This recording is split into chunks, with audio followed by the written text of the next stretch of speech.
Tuloy ang bakbakang Rain or Shine at Barangay Ginebra coming to you live from inside the Big Dome.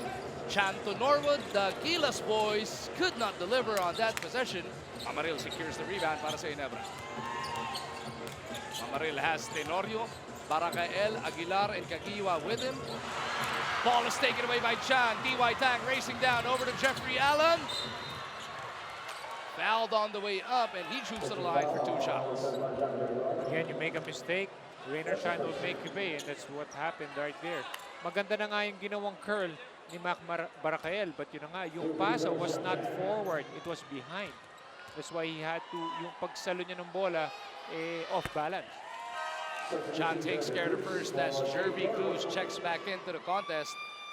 Nakakasama ni Jerby sina Kinyahan, Tang, Chan, and Aranya. By all indications, looks like Rain or Shine will survive the foul trouble to their front line in this first half at least. But, you know, they really made a big difference, lalong-lalo na nung nagkaroon ng fouls yung kanilang mga big men. Yung help defense sa Manila yung nakaka-save sa kanila despite the foul trouble of their big men. Tenorio down the lane, had to adjust, trying to go glass. Nauna na si Chan, Tang just slaps it over, and it's a touchdown for Jeffrey Allen. You know, the safety of Barangay Ginebra, once the guys go to the basket, makikita mo beyond the three-point line, wala nang naka-help. Kaya ang dali-dali na lang for Rain or Shine to go on a fast break. Balik sa 19, abante rito ng Elasto Painters. Mamaril looking for that third foul on Kinyahan. Ayun na naman yung help. Jeff Chan taps it. Mamaril battling for white shirts. Chapit Aguilar on the floor. Ryan Aranya right there with him. And Mamaril puts his elbow on the nape of Ryan Aranya. There was an elbow there. A simple elbow. Pasimple. Nakatawag naman yata ng timeout bago maggulo sa jump ball.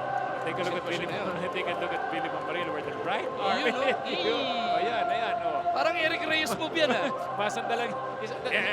Ito mga pang Eric Reyes yan. Pag tapa ni Aranya, Nangangalay na yung braso niya, yun. boom! Kasi nga naman, Sas, pag hindi niya, babagsak daw siya. Oh, mula sa likod, dumulas hanggang bata. Yun na nga. Naisahan. Tandaan po natin na after a minute and 28 of basketball, magpapatuloy na po ang pamamigay ng premyo ng Moneyball Dribble of the People dito sa PBA. 3,000 pesos in cash ang makukuha ng ating best player. Kaya dribblers, makipindot na. Sino-sino mga naalala mong ginawan mo nung araw? Dami. Dadive ka sa ibabaw nila? Dami. Ginawa na kasi sa akin yun. Bumawi na ako. Bawi lang. Just over a minute now remaining in this first half.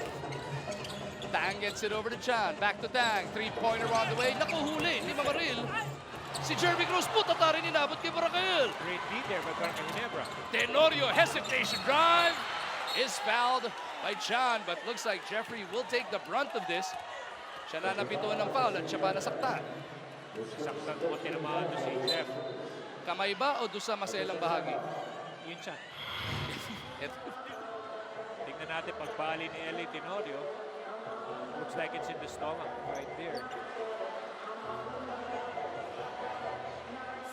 Piling Ang kanang iwas. tuhod. Oo. Doon sa pag-iwas ni LA, dire-diretso. At si Big Bo, medyo pinagtatawanan ngayon yung kapatid niya na si Jeff Chan. Dahil inabot ka, no, Tol? Magkakapatid din yung tatlong yan. Di ba sa Gilas, magkakasama sila. Kaya nga, Big Bo parang, protect yourself at all times. Ika nga ng mga referee sa Yung boxing. kayang importante kasi when you wear your shorts too high, talagang tatamaan yung below the belt. Kaya uso na ngayon yung low waist eh. Yan.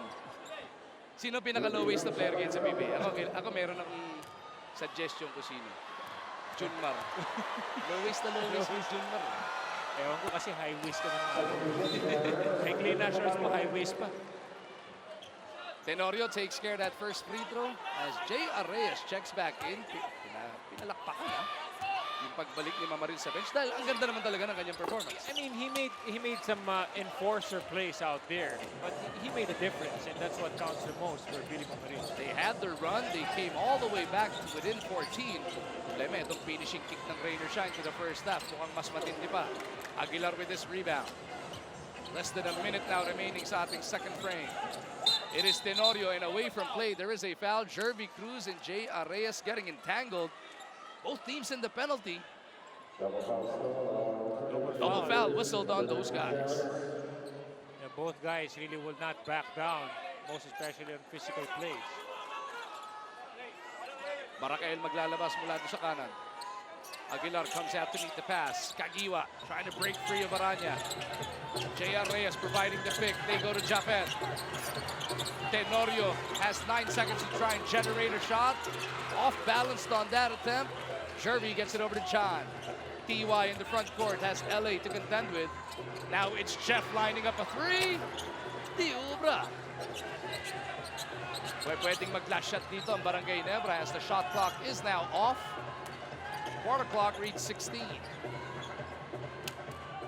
Tenorio trying to milk that clock. J.R. Reyes will come out to provide the pick. LA lines up a three. In and out and back in. That's going to a big three-pointer before this second half or this second quarter ends. TY babawi. Diubra. Might be a momentum shift para dito sa Ginebra as LA sent home that three. But that's exact description because when LA started hitting his shots versus Alaska their last game, things just started to work well for Barangay Ginebra. Tingnan natin in the second half. After being down by as much as 21, Barangay Ginebra comes to within 14. Of rain or shine, 55-41 ang nasa ating talaan. Magbe-break muna kami ni Eric Reyes.